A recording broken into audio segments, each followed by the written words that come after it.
Hello everybody, I'm Jake P. Sente of JP Films, and today I'm going to talk to you a little bit about DSLR video, specifically some shutter speed stuff and some frame rate stuff.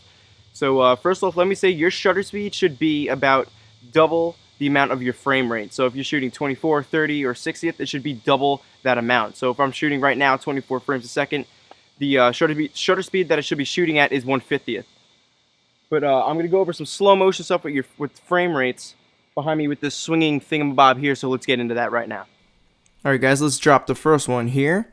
This is at 24 frames a second. Now as I let this go, you're going to see how choppy and how bad it looks in slow motion, but that doesn't mean that 24 frames isn't good for things. It just means it's not very good for slow motion.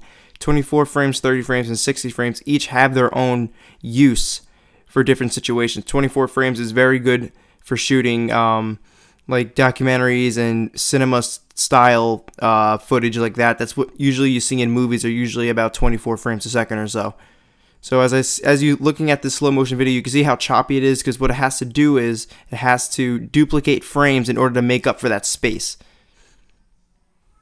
Okay, let's move on to 30 frames a second. You're going to see kind of the same look here. It's going to be a little bit better, but not too much that you can really see.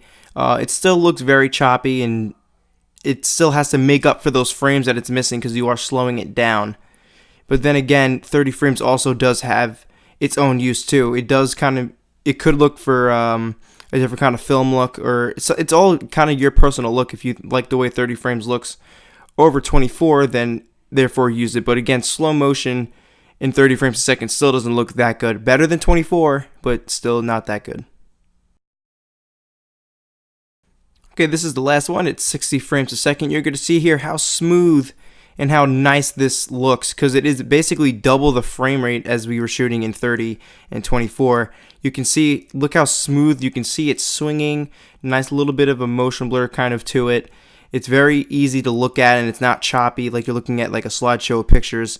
It's very nice. But the thing about 60 frames a second is that you might not want to shoot in all the time, is that it uses more data on your card, so you will have less time to shoot unless you're using like a very big card and you don't really mind that.